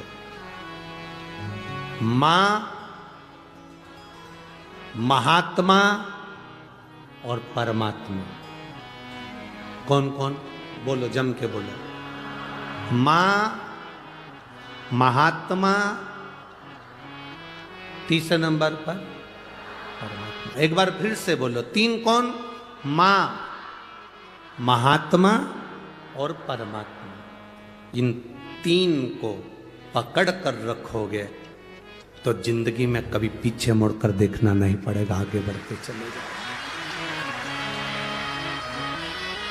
जो अपनी माँ का आदर करना छोड़ देता है, अपनी माँ का सम्मान करना छोड़ देता है, अपनी माँ का हाथ पकड़ना छोड़ देता है, अपनी माँ का चरण पकड़ना छोड़ देता है, वो बहुत लंबा नहीं चल पाता। माँ, महात्मा और परमात्मा। दूसरे नंबर पर है महात्मा, संत, साधु, गुरुजन। संत, साधु, गुरुजन किसको कहा? कोई कपड़े पहन लिया, जटा बढ़ा ली, खूब तिलक छापा कर लिया, खूब सारी माला पहन ली, तो उससे कोई संत या साधु नहीं बन जाता। संत साधु का सबसे बड़ा लक्षण है,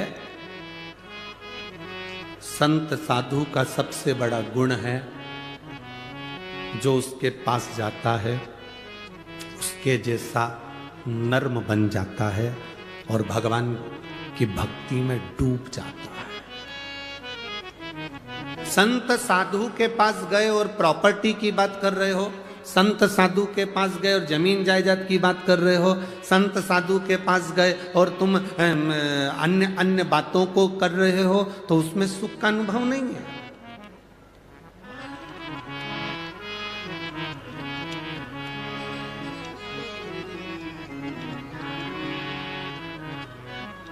दुनिया में जितने मरते हैं वो सब वैकुंठ जाते हैं कि नरक जाते हैं? अरे बोलो, जम के बोलो, अरे बोलो तो जम के। कोई तुम्हारा पैसा खाकर मर गया, कोई तुम्हारा 5-10 लाख रुपए प्लाट का लेके मर गया, कोई तुम्हारी जमीन का टुकड़ा लेकर मर गया, कोई तुम्हें दुख देकर मर गया, तो वो वैकुंठ जाएगा कि नरक जाएगा? हैं? नरक जाएगा, ये तुम कह रहे हो। पर उसके मरने के बाद उसके परिवार वाले जब वो पत्रिका छपवाते हैं, कार्ड,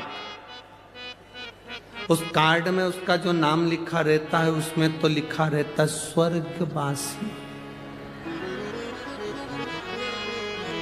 उस कार्ड में कहीं लिखा है नरकवासी।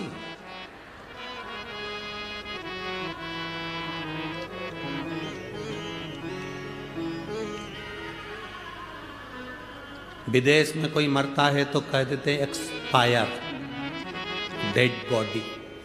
पर हमारे यहाँ तो कितना भी पापी से पापी भी मर जाए तो भी उसके नाम के आगे लिखा रहता है स्वर्गवासी।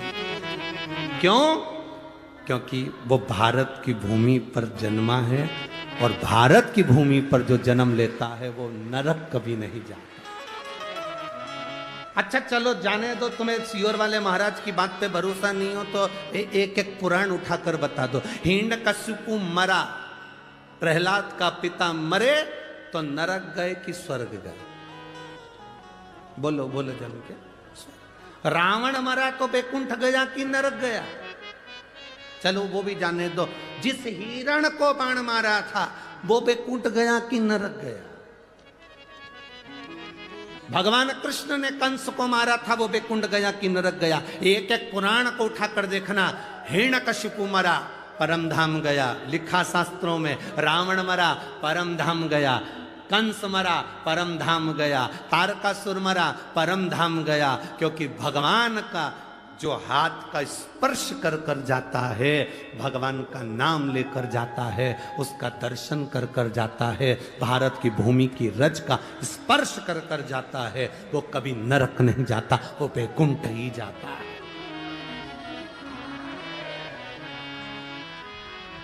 कितनों के घर जाकर देख लेना, जिन जिन के घर में कोई बुजुर्ग मर गए हो उनका फोटो लगा होगा, उस फोटो के नीचे लिखा होगा स्वर्गीय।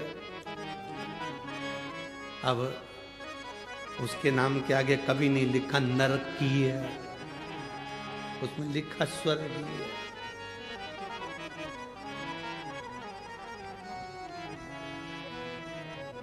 हर चंदन है इस देश की माटी, तपोभूमि हर ग्राम है, हर बाला देवी की प्रतिमा, बच्चा बच्चा राम है।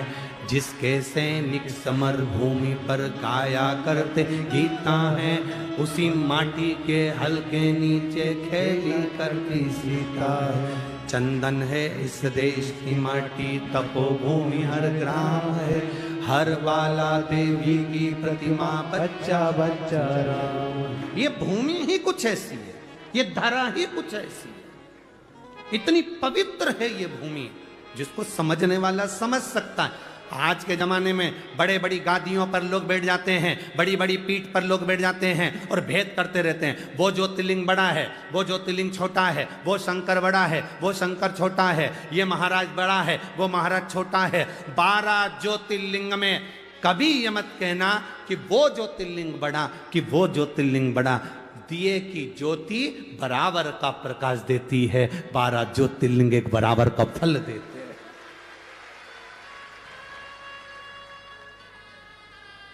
हम भेद कर रहे हैं, हमारी बुद्धि भेद कर रही है। मां दूसरे नंबर पर, जम के बोलो जरा, महात्मा। जो महात्मा तुमसे प्रॉपर्टी की बात करे, जमीन जायदाद की बात करे, धन दौलत की बात करे, संपदा की बात करे, वो महात्मा नहीं।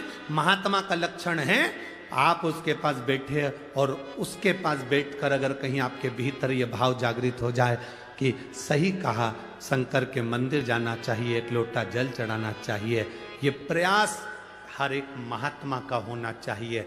जगत गुरु शंकराचार्य जी पृथ्वी पर प्रगटे थे, तब उन्होंने शंकर भगवान की पूजा का विधान संपूर्ण विश्व में फैलाया था। जगत गुरु शंकराचार्य जी की 4 पीठ पर जो 4 शंकराचार्य जी विराजमान हैं, जगत गुरु शंकराचार्य जी की 4 पीठ पर जो जगत गुरु शंकराचार्य विराजमान हैं, वो भी आज शंकर भगवान की पूजा अर्चना और विश्व के कल्याण को आगे बढ़ाने का लक्ष्य लेकर चल रहे हैं। और जगत गुरु शंकराचार्य जी के जाने के बाद भोलेनाथ ने कोरोना काल में ये शिव महापुराण को, कहीं मेरे महादेव ने संपूर्ण विश्व में शंकर की भक्ति को जागृत करने के लिए शिव पुराण प्रारंभ कर दिया।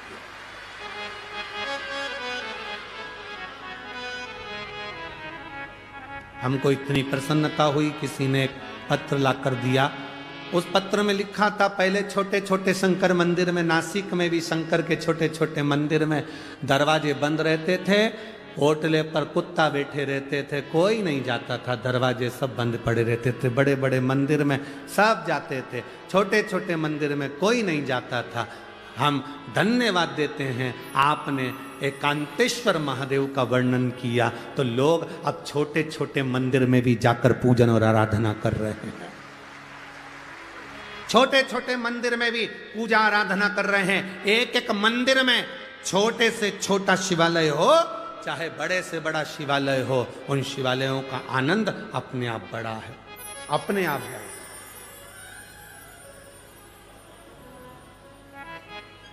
शिव भक्ति की जागरूकता हुई।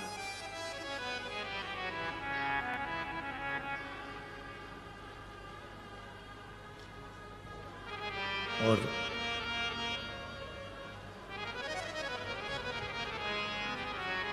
अपने देश को, किसी भी देश को जब नष्ट करना होता है तो सबसे पहले उसकी संस्कृति को नष्ट किया जाता है।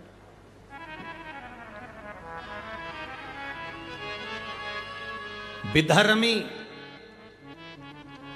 जब किसी राष्ट्र को बर्बाद करते हैं, नष्ट करते हैं, उस पर आक्रमण करते हैं तो सबसे पहले भीतर घात करते हैं, उसकी संस्कृति को, उसकी सभ्यता को, उसके संस्कारों को नष्ट करते हैं, उसके संस्कारों को नष्ट करते हैं, उसकी संस्कृति को नष्ट करते हैं। और आप सबको मैं धन्यवाद देता हूं, शिव महापुराण के माध्यम से आप लोगों ने जो शंकर के मंदिर में जल चढ़ाना प्रारंभ करा, इस भारत की संस्कृति को फिर आगे बढ़ा दिया। अब बर्बाद नहीं हो सकता। राष्ट्र फिर मजबूत हो गया, सनातन धर्म फिर मजबूत हो गया।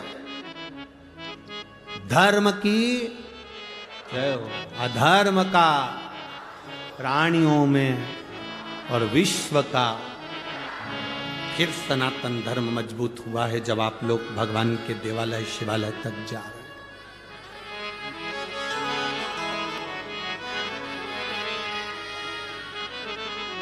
दुनिया में जितनी कथाएं होती हैं उसमें बूढ़ी बूढ़ी माताएं ज्यादा जाती हैं, पर शिव महापुराण की कथा केवल एक ऐसी है जिसमें बूढ़ी माताएं तो कम मिलती हैं, पर युवान माताएं, युवान भाई, युवान बहनें ज्यादा रहते हैं। ज्यादा बुजुर्ग माताएं तो बेचारी ग्राउंड के अंदर ही नहीं घुस पाती है, प्रवेश नहीं। गाड़ी बहुत दूर रोक दी जाती है तो अंदर कैसे जाए? बोलो सही है कि गलत है? तो बूढ़ी माताएं तो पहले ही मना कर देती, बाहर से नहीं चला जाए, गोड़ा दुखे, मैं नहीं चला, मेरे से नहीं चला जाए।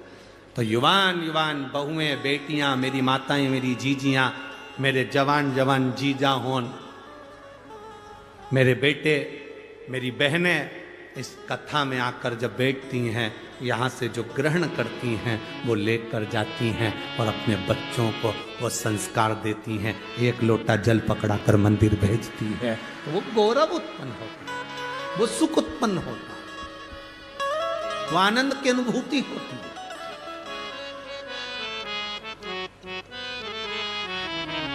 अपने संस्कार, अपनी संस्कृति का सुख हो, मां, महात्मा और परमात्मा, इन तीन को कभी मत छोड़ो। परमात्मा का दरवाजा, दुनिया के लोग कहें, कोई तुमसे कह दे भगवान शंकर को जल चढ़ाने से क्या मिलता है, आप कुछ मत बोलना, यहां से हमारे पास से ये पत्र ले जा कर दे देना। इस सारे पत्रों में और कुछ नीचे रखे हैं, जो तुमसे कहें कि शंकर जी को जल चढ़ाने से, बेलपत्र खाने से, बेलपत्र चढ़ाने से, समी पत्र चढ़ाने से, शंकर भगवान को शहद चढ़ाने से, शंकर भगवान का अनुमोदन करने से, श्री शिवाय नमस्तुभ्यम बोलने से क्या मिलता है, उनको ये पत्र ले जाकर देना, जिसमें उनका मोबाइल नंबर भी है, एड्रेस भी है। वो आपको बताएंगे कि शंकर की भक्ति से मिलता क्या है, शंकर से क्या प्राप्त किया जा सकता है।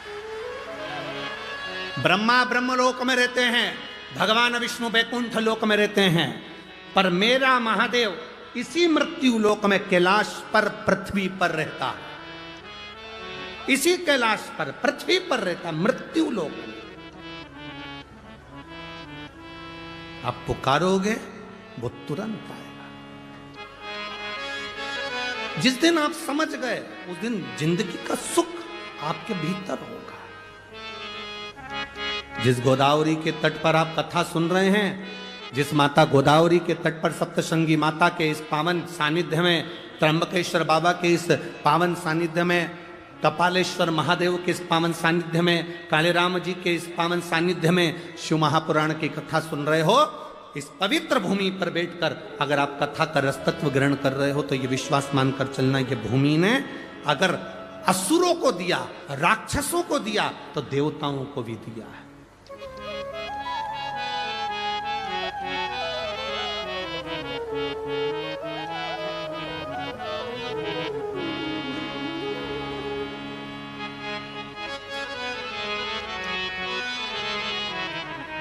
वो प्रदान करता है शिव तत्व।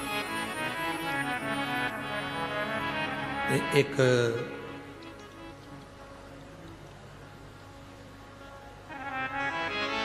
केवल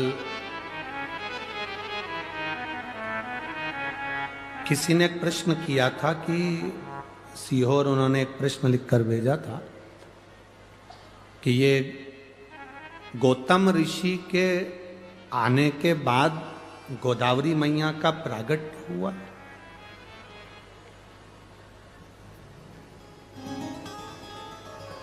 गौतम ऋषि के आने के बाद गोदावरी मैया का प्रागट्य हुआ है। जिसने प्रश्न किया वो अच्छे से एक बार स्कंद पुराण पढ़ना,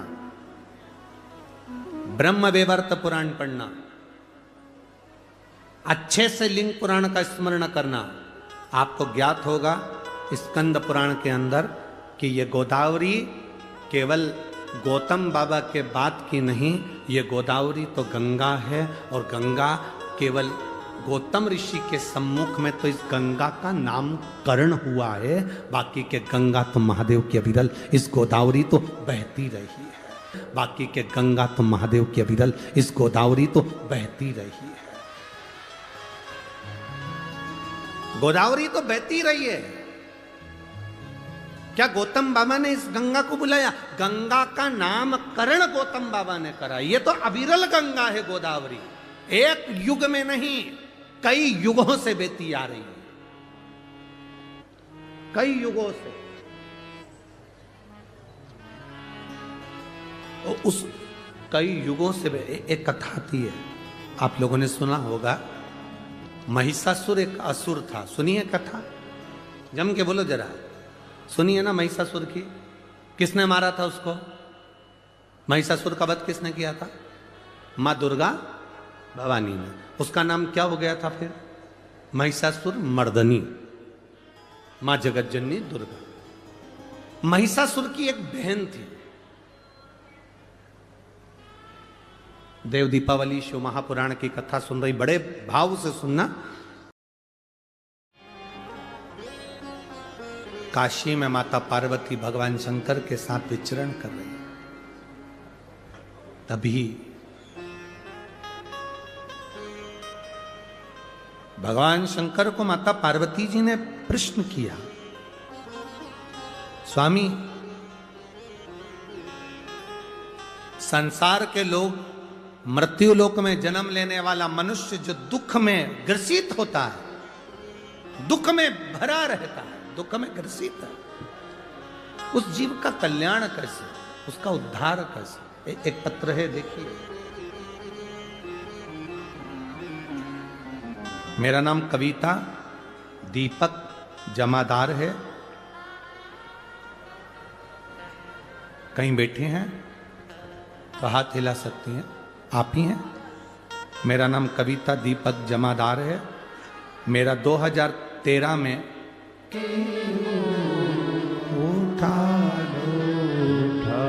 आप शिव की आराधना कर रहे हैं, शंकर का गुणगान कर रहे हैं।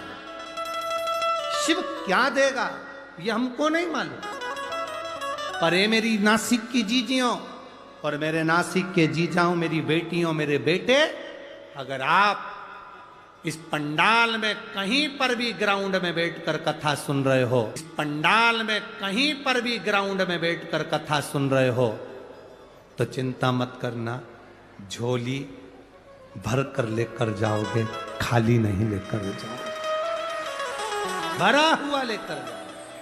कार्तिक का महीना दामोदर मास है, गोदावरी का तट है, त्र्यंबकेश्वर बाबा की साक्षी है, सप्तश्रृंगी माता कपालेश्वर महादेव भगवान राम की साक्षी में कथा सुन रहे हो, सहज नहीं हो सकता। उसका भरोसा पक्का, उसका विश्वास दृढ़ हो। और कथा जब आपके क्षेत्र में हो, आपके नजदीक में हो, जरूर सुनने जाओ। क्यों जाओ?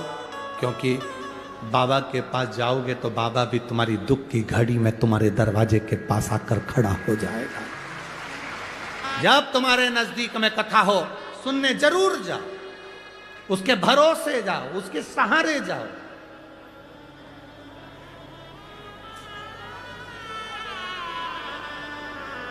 शिव कथा कह रहे, पार्वती जी ने शिव जी को गंगा नदी के तट पर देवताओं के प्रसन्नता का कारण पूछा। दीप पर्व मनाया गया। दीप माता सती का प्रागट्य होता है, सती मैया का शिव जी से विवाह होता है। बाद में दक्ष प्रजापति की सभा में ही मां अपने उस यज्ञ मंडप में प्राणों को त्याग देती है। हिमालय राज के यहां उनका जन्म हो जाता है, पार्वती के रूप में प्रकट हो जाती है। जब अपने नजदीक में कहीं शिव कथा हो, सुनो, जाओ, 2 क्षण पहुंचो। दिन में कथा में नहीं जा सकते तो रात्रि में एक बार कथा के पंडाल में जाकर प्रणाम कर कर आओ। दिन में समय नहीं मिले, पति को नौकरी से दुकान से फुर्सत नहीं मिले, तो उसको कहो अपने नासिक में कथा हो रही है, 4 बिस्कुट के पैकेट रख लेते हैं, पानी की बोतल रख लेते हैं, भक्तों को पिला कर आएंगे। बाबा क्या देगा ये उसके ऊपर निर्भर करता है। करो सेवा दिल से। ये कथा तो 25 तारीख को विराम हो जाएगी।